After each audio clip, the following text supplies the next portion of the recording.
aqui. Meus irmãos, vamos ao texto bíblico que temos estudado.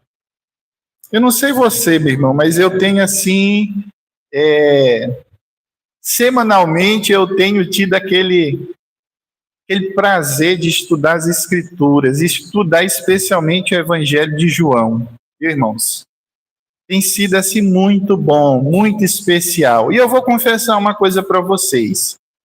Eu já li o Evangelho de João algumas vezes, mas eu nunca me deti para estudá-lo como eu tenho feito para a exposição bíblica, que é os domingos, para essa série expositiva.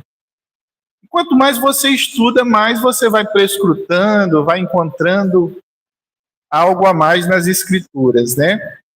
Então tem sido especial. E o texto que eu vou, a sessão que nós iremos ver hoje, inclusive traz uma compreensão, pelo menos para mim, do texto, um pouco mais ampla, né? Hoje eu tive a oportunidade de ter uma visão assim um pouco mais panorâmica, porque quando a gente vai lendo o texto e não aprofunda naquele contexto imediato, aí a tendência é não entender muito. Mas vocês vão também entender o que eu quero dizer ao longo da exposição bíblica. Muito bem, irmãos, vamos abrir texto que você já sabe, né? O Evangelho do nosso Senhor Jesus Cristo, segundo escreveu João. Estamos ainda no capítulo 1 desse Evangelho. Salvo engano, é a quinta mensagem, né? Que estamos. Acho que esse domingo é a quinta mensagem desse Evangelho. E ao longo, então, dos domingos anteriores, nós não conseguimos avançar para além do versículo 14, né? Na verdade, irmãos, essa parte que compreende o versículo 1 ao verso 14 é o que é chamado de prólogo do Evangelho de João. É o prólogo. É aqui que ele constrói a sua premissa, o que ele vai trabalhar ao longo do livro. E os comentários bíblicos que você estuda, gente, são muitas páginas de comentários, não somente nesses primeiros 14 versículos aqui. Então, se fôssemos fazer com afinco, dedicação, a exposição desses versículos como merecem ser expostos, nós iríamos avançar adiante, né? Por tempo realmente. Mas, gente, vamos fazer a exposição hoje a partir do versículo 15. Nós vamos prosseguir, então. Domingo passado, nós finalizamos essa primeira parte que trata do prólogo. E hoje faremos, então, mais uma vez, João trazendo o testemunho do Batista. Eu não vou chamá-lo de João para você não confundir o João, né? Então, o João, escritor, está falando sobre João o Batista, tá? Então, mais uma vez, ele traz o testemunho do João Batista, porque no prólogo, vimos domingo passado, ele faz menção do testemunho de João Batista. Então, capítulo 1, verso de número 15 em diante. João testemunha a respeito dele e exclama: Este é o de quem eu disse, o que vem depois de mim. O que vem depois de mim tem, contudo, a primazia, porquanto já existia antes de mim. Porque todos nós temos recebido da sua plenitude e graça sobre graça. Porque a ele foi dada porque a lei foi dada por intermédio de Moisés. A graça e a verdade vieram por meio de Jesus Cristo. Ninguém jamais viu a Deus. O Deus unigênito que está no seio do Pai é quem o revelou. Este foi o testemunho de João quando os judeus lhe enviaram de Jerusalém sacerdotes e levitas para lhe perguntarem: quem és tu? Ele confessou e não negou. Confessou: eu não sou o Cristo. Então lhe perguntaram: quem és tu? Quem és, pois? És tu Elias? Ele disse: não sou. És tu profeta? Respondeu: não. Disseram-lhe, pois, declara-nos quem és, para que demos respostas àqueles que nos enviaram. Que dizes a respeito de ti mesmo? Então ele respondeu: eu sou a voz do que clama no deserto. Endireitai o caminho do Senhor, como disse o profeta Isaías. Ora, os que haviam sido enviados eram de entre os fariseus. E perguntaram-lhe: então por que batizas, se não és o Cristo, nem Elias, nem o profeta? Respondeu-lhe João: eu batizo com água, mas no meio de vós está quem vós não conheceis, o qual vem após mim, do qual não sou digno de desatar-lhe as correias das sandálias. Estas coisas se passaram em Betânia, do outro lado do Jordão, onde João estava batizando. Amém. Esse é o texto, meus irmãos. Quero compartilhar com vocês hoje. Muito bem, irmãos. Domingo passado, nós vimos como João vai enfatizar o que ele já declarou de forma muito enfática para nós aqui nesse evangelho. Temos visto ao longo desses domingos que o que João quer dizer e o que de fato ele diz categoricamente é que aquele a quem ele chama de o verbo vivo, é o próprio Cristo, o próprio Senhor Jesus. E para enfatizar isso, ele tem, nós chamamos isso, meus irmãos, de tribunal teológico. A gente pode chamá-lo assim. Então, para esse tribunal teológico, ele chama 3 testemunhas, como vimos no domingo passado. E a primeira testemunha desse tribunal é João Batista. Por isso que o verso 6, quando ele vai falar sobre João, ele disse: houve um homem enviado por Deus cujo nome era João. E aí ele vai falar que João deu testemunho que Jesus, de fato, é o Verbo de Deus. Vimos também, meus irmãos, que o próprio Deus testemunha que Jesus é o Cristo quando aqueles que o recebem vivem o que mais à frente vai ser chamado de novo nascimento. E é por ocasião desse novo nascimento que aqueles que tiveram encontro com Jesus nasceram de novo, é por essa experiência. E como o próprio João disse que isso não pode ser falseado, isso não pode ser produzido por mãos humanas. Quando há esse ato na vida de alguém, isso é um testemunho do próprio Deus de que Jesus é o Salvador, é o Filho de Deus, é o próprio Deus. Vimos também, meus irmãos, nos domingos passados, que os apóstolos, e aqui ele fala em nome do colégio apostólico, no verso 14, quando ele diz: e o verbo se fez carne e habitou entre nós, cheio de graça e de verdade, vimos a sua glória como a glória do unigênito do Pai. Quando João fala assim, ele está incluindo alguém. Ele está incluindo o colégio apostólico, os próprios apóstolos que, quer dizer, não era um testemunho apenas de João, mas era o testemunho de Pedro. Era o testemunho dos outros apóstolos que, de fato, testificaram que o Verbo vivo de Deus se fez carne, encarnou, andou com eles.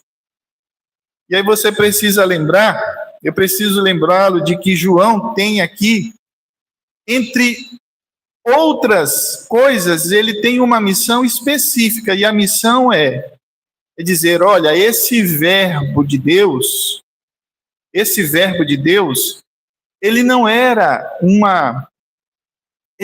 alguma coisa ilusória, ele não era uma coisa híbrida, não, ele de fato era o Deus encarnado, que também tinha o seu corpo, ele tinha corpo, ele era tangível. E é por isso que ele usa essas expressões, o verbo se fez carne. E ele está dizendo, olha, nós vimos Jesus, nós de fato tocamos nele, eu pude abraçá-lo, eu pude estar com ele, eu pude sentar com ele, eu pude ouvi-lo. Ele era de fato palpável, não era uma ilusão nossa. Por que João faz isso? Vocês sabem disso, vocês sabem, porque falamos aqui. João fala isso especialmente para combater um falso ensino dos seus dias. Era uma espécie de gnosticismo incipiente que estava começando naquele tempo. O gnosticismo dizia isso. Eles diziam, Jesus não podia ter, de duas uma, ou Jesus não era Deus, ou se ele era Deus, ele não podia estar aqui em carne. Baseados na filosofia grega, na filosofia helenística daqueles dias, que dizia a carne, a matéria, ela é iminentemente má. E quando alguém, então, morre, esse espírito que está ali, ele tem a sua libertação. Então, eles diziam, Deus não pode se envolver com a matéria, Deus não pode ter nenhum contato com a matéria, muito menos ele se encarnar. Ele não pode isso. Então, João está atestando de fato e dizendo, não, nós vimos ele, nós tocamos nele. Jesus era feito de carne e de ossos, como todos nós somos. E ele então quer atestar isso. E agora, mais uma vez, ele vai chamar essa testemunha, João Batista, para enfatizar. E agora, João como uma testemunha. João, no caso, o escritor aqui, o autor do Evangelho, como uma testemunha ocular desses fatos, ele vai dizer, então, o que o próprio João Batista testemunhou sobre Jesus. E então, a partir do versículo 15, meus irmãos, nós teremos o próprio testemunho de João Batista sobre Jesus. E o que é que ele fala sobre Jesus? João diz isso. Ele diz, então, que o Batista testemunha a respeito dele e exclama, este é o de quem eu disse, o que vem depois de mim tem contudo a primazia, porquanto já existia antes de mim. Bom, irmãos, eu preciso lembrá-los que os evangelhos sinóticos nos dão mais informações sobre a vida de João Batista. Por exemplo, o Evangelho de Lucas conta-nos como foi o nascimento de João Batista, ao falar que o seu pai Zacarias e a sua esposa Isabel, eles eram estéreis, não podiam ter filhos, já estavam em ditosa idade, velhice, mas pela intervenção de Deus, eles puderam obter o milagre, então, da geração de João Batista. Então, meus irmãos, João Batista era um pouco mais velho do que o próprio Senhor Jesus. Ele nasce primeiro do que o Senhor Jesus. Nós sabemos disso. Sabemos pelos evangelhos sinóticos também que João Batista tinha um grau de parentesco com Jesus, ele era primo de Jesus. É também relatado nos evangelhos sinóticos que quando Maria se aproxima com Jesus no ventre, se aproxima de Isabel, que também estava esperando João Batista. A criança no ventre de Isabel estremece de alegria. Nós temos, então, esses relatos sobre a vida de João Batista nos outros evangelhos. Então, João testemunha e diz: esse é aquele que existe antes de mim. Mas como Jesus poderia existir antes de João Batista, se João Batista nasceu primeiro, né? Naturalmente, João Batista estava enfatizando o fato da pré-existência de Jesus. Ele está enfatizando Jesus, esse Jesus. Ele é o Jesus eterno, ele é o Verbo vivo de Deus, antes mesmo que eu houvesse nascido. Jesus já existia, ele existe antes de mim. Então, esse é o testemunho de João Batista, mais uma vez enfatizando que Jesus sempre existiu. Temos visto, meus irmãos, que o atributo da eternidade é o atributo que pertence tão somente a Deus. Jesus sempre existiu porque ele é eterno, ele é o próprio Deus. Ele é o próprio Deus. Nunca houve um dia em que Jesus nasceu na eternidade. Ele nasce aqui pela ocasião da sua encarnação. Ele nasce e morre aqui. Mas o Senhor sempre existiu. Ele foi gerado. Por isso que as Escrituras chamam que ele é o unigênito de Deus, aquele que foi gerado. Gerado como? Pela ocasião da sua encarnação. Mas Jesus, como Verbo vivo de Deus, sempre existiu. E é isso que João Batista está dizendo. Ele veio antes de mim, mas quem conhecia a história de João Batista, conhecia que ele era mais velho do que Jesus, o seu primo, poderia questionar: como que Jesus veio antes de ti se tu nasceu primeiro? Mas, naturalmente, ele estava enfatizando que Jesus é o Verbo vivo de Deus. O próprio João, meus irmãos, também enfatiza que recebeu da sua plenitude e da sua graça. Esse é o testemunho do João Batista. Nós temos recebido da sua plenitude e graça sobre graça. Temos recebido da sua plenitude e graça sobre graça. E ele fala isso, então, contrastando com o que veio antes de Jesus. O que é que veio antes de Jesus? Todo o aparato da lei de Moisés. Todo o aparato da lei. Por isso que no verso 17 ele diz: porque a lei foi dada por intermédio de Moisés, e a graça e a verdade vieram por meio de Jesus Cristo. Em outras palavras, o que João queria dizer é que quando Jesus, o Verbo de Deus, encarnou, veio a este mundo, ele trouxe essa graça especial de Deus. E aí, meus irmãos, com isso, João nos ensina que o cristianismo, a fé cristã, a fé em Cristo, não é apenas ou uma releitura do judaísmo, ou uma espécie de continuação do judaísmo. No caso, o que João quer dizer é: essa graça é uma graça diferenciada.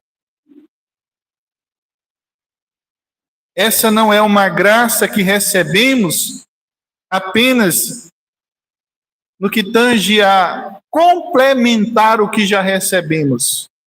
Mas essa é, então, a expressão exata da revelação do próprio Deus. Queridos, quando nós lemos a palavra de Deus, a Bíblia, E quando então nós a lemos, fazendo aquela leitura sistemática, quando você, por exemplo, pega de Gênesis e vai fazendo aquela leitura, pega Gênesis, vai seguindo a sequência dos livros, que você sabe, eu e você sabemos que não estão em ordem cronológica. Nós não fazemos isso para que tenhamos uma percepção cronológica do que está acontecendo nas Escrituras. Nem era essa a intenção dos autores. Fazer um grande quadro e colocar as peças em ordem cronológica, para que houvesse uma história contínua. Não é essa a intenção dos autores. A intenção é que a revelação de Deus, que é progressiva, seja contada. E quando ela é contada nesse processo, nessa projeção, o que nós percebemos é a graça de Deus vai se revelando para chegar ao seu ápice. E ela então chega ao seu ápice na pessoa de Jesus, na encarnação de Jesus. Na própria encarnação de Jesus.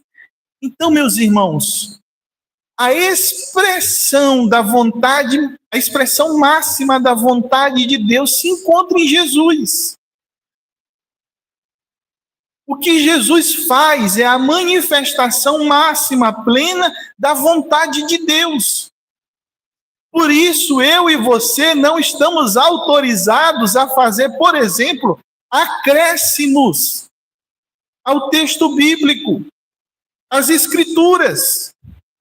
Porque essa revelação chega, então, ao seu ápice, como temos, então, o último livro das Escrituras é o grande Apocalipse. E lá está descrito para nós a consumação de todas as coisas. E o João que escreveu esse evangelho, o evangelho aqui, é o mesmo que escreve o livro de Apocalipse. Você lembra disso? João escreveu aonde a revelação de Deus em Cristo culminaria. E lá o que foi que ele viu? Novos céus, nova terra. Mas ele termina o livro apocalíptico dizendo: ninguém está autorizado a acrescentar nem remover nada da revelação de Deus. O próprio João Batista, meus irmãos, nos seus dias considera que em Cristo a revelação de Deus está completa, é plena. Pastor, como isso se aplica à minha vida? O que o senhor está dizendo aí, como é que se aplica à minha vida? Irmãos, vivemos num tempo, na verdade, desde que Jesus esteve aqui, desde que o mundo é mundo, né? A tendência nossa é acrescentar. Eu digo nossa, o homem, como... A tendência é acrescentar. É fazer os acréscimos ou subtrair alguma coisa. Acrescenta-se ou se subtrai alguma coisa. Porque essa é a dinâmica do nosso coração enquanto ser humano e enquanto também pecadores que somos. Queremos, de alguma forma, controlar as coisas, né? E eu, enquanto falo isso, eu lembro, por exemplo, lá no início. A revelação de Deus, meus irmãos, ela é progressiva, mas houve um momento lá no início, em Gênesis, que os homens quiseram obter para si a revelação macro de Deus. O que é que eles fazem? Olha o que eles pensaram. Nós vamos construir uma torre, porque nós iremos então alcançar Deus. Deus está no céu, vamos alcançá-lo lá. E nós iremos construir a nossa torre.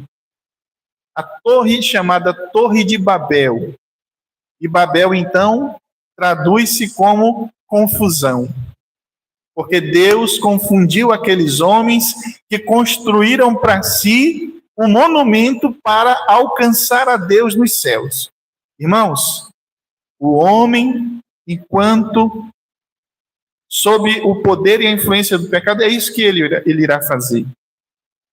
Ele construirá para si os seus mecanismos, os seus próprios caminhos, as suas escadas, as suas torres. E ele então determina isso. Eu irei por esse caminho e eu irei encontrar Deus no final desse caminho. Ele constrói tudo para alcançar a Deus, mas quando ele chega ao final, ele encontra Deus. Então, João está dizendo isso. Se você quer saber a vontade máxima de Deus, Jesus é a expressão, a revelação da vontade máxima de Deus. O que vemos Jesus fazer, o que ele fala, o que ele faz, é a expressão máxima da vontade de Deus. O próprio Senhor Jesus, ele diz isso. Enquanto estava aqui executando o seu ministério, ele dizia: a minha comida é fazer a vontade do Pai. E então, era assim que Jesus vivia enquanto exercia o seu ministério. Então, meus irmãos, a nossa fé não é releitura de uma fé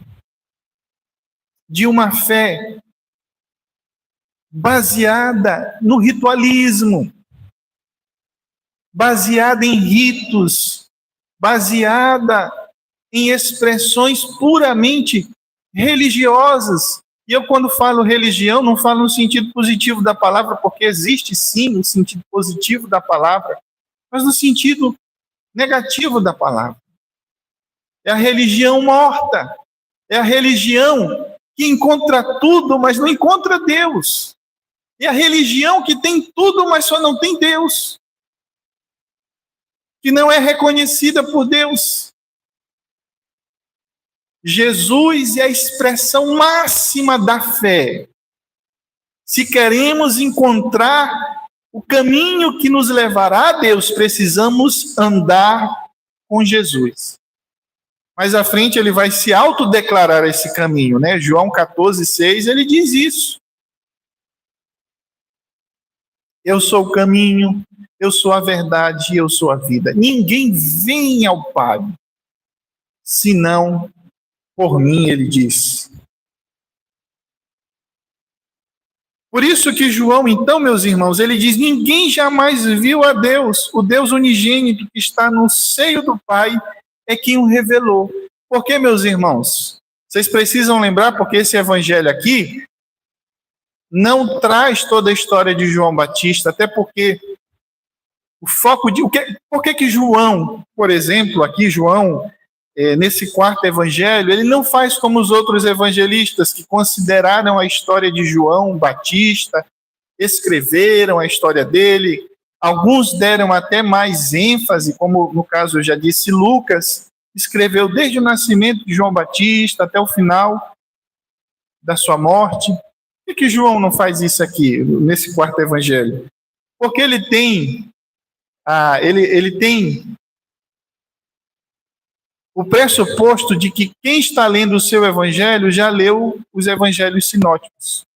Ele está falando para um público que conhecia os evangelhos sinóticos. Nós já sabemos que esse evangelho, por exemplo, é o evangelho tardio, foi escrito um pouco depois dos outros evangelhos. Então, a igreja cristã conhecia os evangelhos sinóticos. Então, ele não se detenha a falar com tanta especificidade sobre a vida de João Batista, mas tão somente concentrar-se a isso. E como eu disse a vocês, nessa semana estudando, quando você considera o contexto, eu já disse aqui que João escreveu esse evangelho para combater algumas coisas. E uma delas também era combater, meus irmãos, o entendimento errado que havia nos seus dias de um grupo que permaneceu como sendo discípulos de João Batista.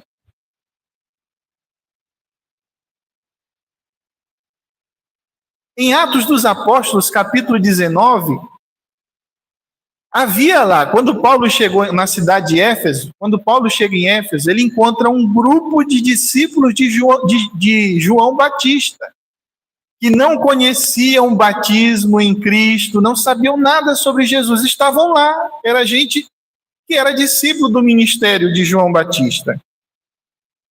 Por isso que João, ao escrever e ao tratar, eu vou chamar de o Batista para não confundir, ele sempre trata o Batista em termos humanos. Porque havia um grupo nos seus dias que ainda eram discípulos de João. Não apenas como os discípulos de Éfeso, que estavam naquela condição, não como um ato de rebelião, mas por não conhecerem o batismo em Cristo Jesus. Mas nos dias de João aqui, o escritor desse evangelho, havia um grupo que fazia, inclusive, oposição à fé em Cristo. Então veja como João está tratando aqui essa questão.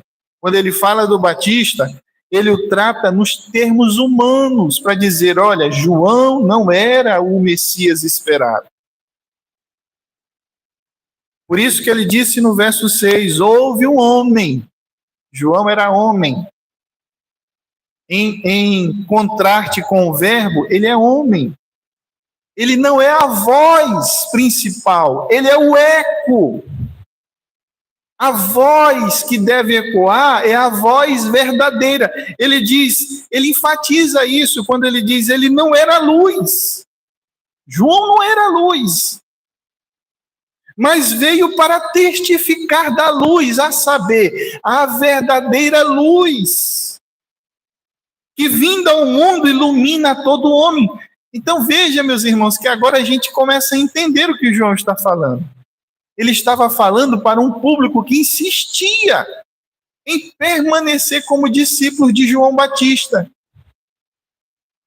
Aí eu fazendo esse estudo, eu pensei, bom, quantos anos se passaram desde a morte de Jesus até aqui? Aproximadamente, meus irmãos, entre 90 a 100 anos. Então vejam, quer dizer, depois da morte de Jesus, um ensino errado, equivocado, permanecia vivo e ativo depois de 90 anos. Pessoas insistindo no erro, mesmo sabendo, tendo alguma espécie de conhecimento da verdade. Então, João Batista quer dizer, em outras palavras, gente, não olhem para João, o João Batista, e ele traz então o próprio testemunho de João, porque ele vai dizer, vejam que ele próprio diz que não era o Cristo, vocês estão seguindo alguém pensando que ele é Cristo, mas ele não é. Ele próprio disse, eu não sou o Cristo. Por isso, então, que aqui nesse capítulo 1, João vai trazer esse testemunho. Quando João Batista estava lá batizando, as autoridades religiosas de Jerusalém prepararam uma comitiva, porque João Batista estava trazendo uma espécie de transtorno político, né? Tanto político como religioso. E aí você precisa entender isso também. Nos dias de Jesus, meus irmãos, estava tudo misturado. Política misturada com religião. Os cargos religiosos, eles eram desejados não pela vocação espiritual, mas pela vocação política. A gente sabe que existe um aspecto espiritual. A gente, quando lê as Escrituras, nós tratamos também no aspecto espiritual. Mas Jesus, meus irmãos, também foi morto por questões políticas da sua época. Jesus era alguém que não podia continuar a falar. Era uma voz indesejada pelas autoridades do seu povo.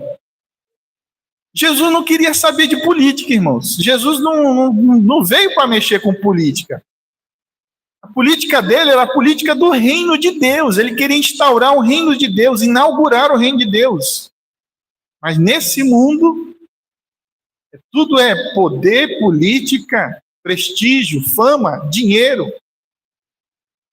Então, esses que estavam preocupados com João Batista, que nem sequer estava na sede do poder religioso, que era Jerusalém, e é por isso então que João diz aonde ele estava. Ele diz o seguinte no verso 28, João estava, ele diz, estas coisas se passaram em Betânia, do outro lado do Jordão, onde João estava batizando. Ele não estava na sede do poder religioso dos dias de Jesus, ele estava no extremo disso, ele estava num deserto. Mas as pessoas saíam das suas casas para irem ao deserto para ouvir a mensagem de Deus. Bom, gente, o que é que eu quero dizer com tudo isso? Gente, a gente precisa procurar a fé genuína, verdadeira. E a nossa fé, muitas vezes, meus irmãos, se não nos atentarmos e percebermos, não pode haver mistura na nossa fé. A gente não pode misturar uma coisa com a outra. Jesus combateu isso. Esses homens que foram em comitiva para investigar João, saber o que é que João estava fazendo, o intuito deles não era, a preocupação deles não era com o reino de Deus, mas era uma preocupação puramente política. João não tinha pretensão de ser nada. Quando eles chegam, então, acho que eles não imaginavam que João iria dizer aquilo acerca de si mesmo. Eles imaginavam que João iria bater no peito e dizer, eu sou o cara. Estão vendo a multidão que está aí fora? Eu sou o motivo dessa multidão estar aí. Eu acho que eles imaginavam isso, que eles estavam preocupados com isso, com poder, com prestígio, com o que as pessoas estavam falando. João Batista, como o homem enviado por Deus, só tinha uma preocupação: pregar sobre a justiça de Deus, conclamar as pessoas ao arrependimento. E que esse arrependimento não fosse um arrependimento da boca para fora, mas que fosse baseado e atestado com frutos dignos de arrependimento. João era a voz que clamava no deserto. Meus irmãos, Deus não nos chamou para sermos mensageiros da nossa própria mensagem. Deus não nos chamou para comunicarmos um evangelho das vantagens, um evangelho que coloca o mensageiro no pódio, um evangelho em que o mensageiro é o que recebe a glória. João é o mensageiro dos desertos. Ele foi chamado para pregar fora do reduto da religiosidade dos seus dias. E quando Deus faz isso, Ele está dizendo uma coisa para nós também. Quando Ele faz isso através da vida de João, Deus está dizendo, meus irmãos, que o Deus dos céus, é o Deus dos pontos periféricos, dos pontos de extremidade. Gente, havia em torno da fé judaica nos dias de Jesus, havia toda uma pompa, havia todo um aparato, meus irmãos, que nada mais era do que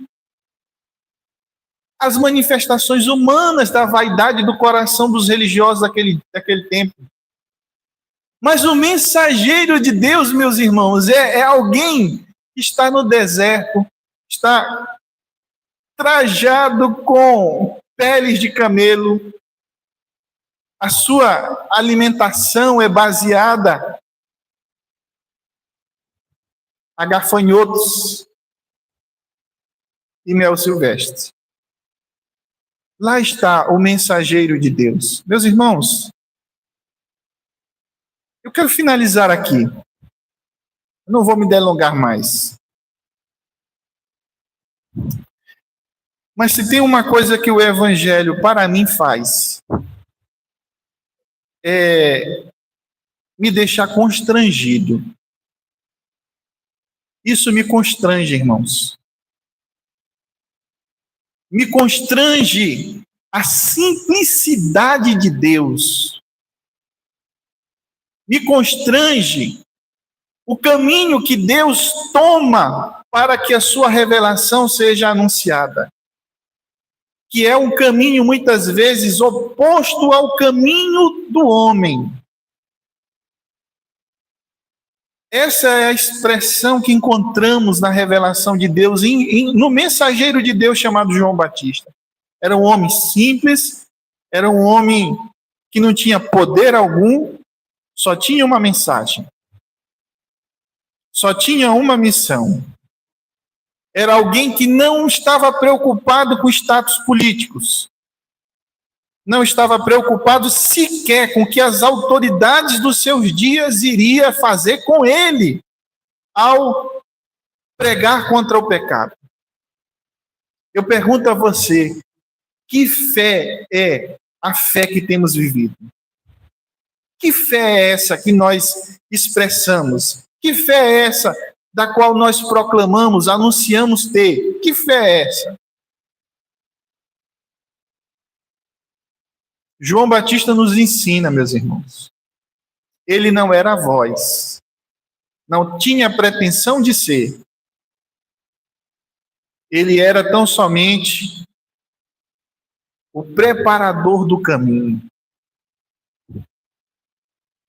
Interessante, viu, irmãos, para a gente finalizar aqui. Que algumas expressões falam mais do que a gente pode entender se não atentarmos.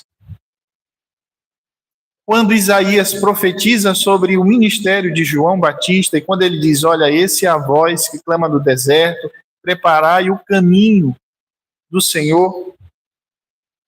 Isso era a representação fidedigna de um mensageiro que ia na frente da comitiva real de um rei. Esse era o mensageiro, esse era o enviado para arrancar toco, para quando o rei se deslocasse de um lugar, ele não encontrasse impedimentos para a sua passagem.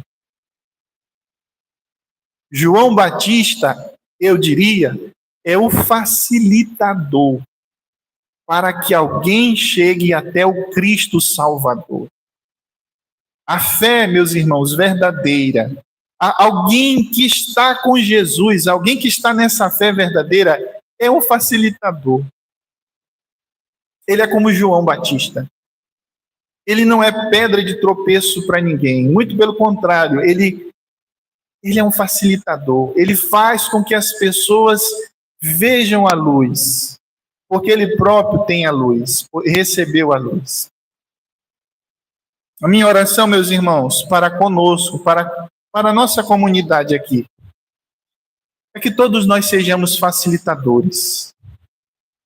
Que eu e você sejamos como João Batista. Que não nos tornemos pessoas não gratas.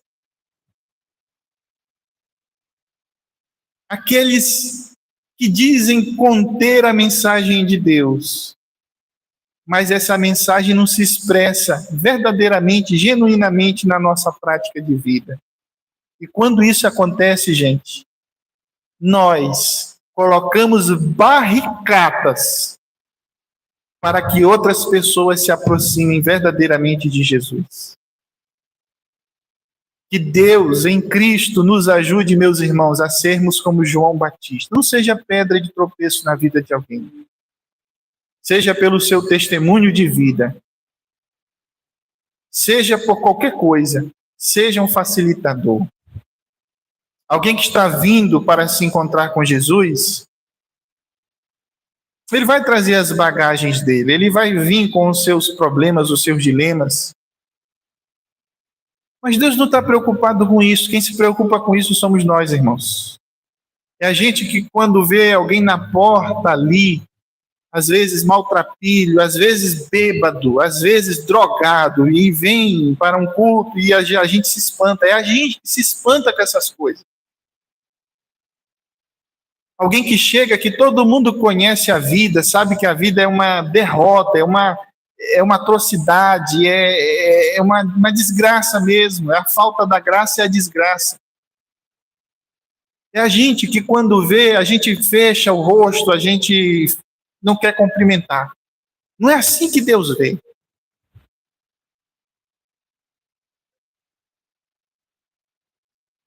Que eu e você sejamos como João Batista. Preparemos o caminho para que alguém possa se achegar a Jesus, o Salvador. Prepare o caminho. Remova as pedras, remova os impedimentos, os obstáculos, remova tudo, facilite tudo para que alguém chegue e possa se aproximar de Jesus. Eu vou finalizar aqui, pastor mente, né? Porque eu já disse 2 vezes que ia finalizar e não finalizei. Mas agora eu vou de verdade, finalizar de verdade.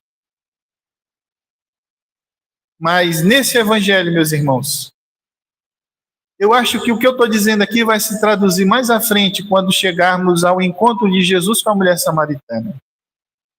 Ela, como nós também faríamos, se apresenta diante dele, colocando as barricadas. Você não pode isso, Jesus, você não pode aquilo, você não pode fazer isso, você não sabe o que você está dizendo. Jesus então remove tudo e diz: olha, eu não estou preocupado com as tuas tradições, tampouco com as minhas lá de Jerusalém. E ele diz: os verdadeiros adoradores adorarão o Pai em espírito e em verdade. Não vão adorar aqui, como você está dizendo, nem lá em Jerusalém, em lugar nenhum. O ponto de encontro dos adoradores será na pessoa salvadora do próprio Cristo, do próprio Senhor Jesus. Que Deus em Cristo nos abençoe, que Ele aplique a sua palavra ao nosso coração. Amém?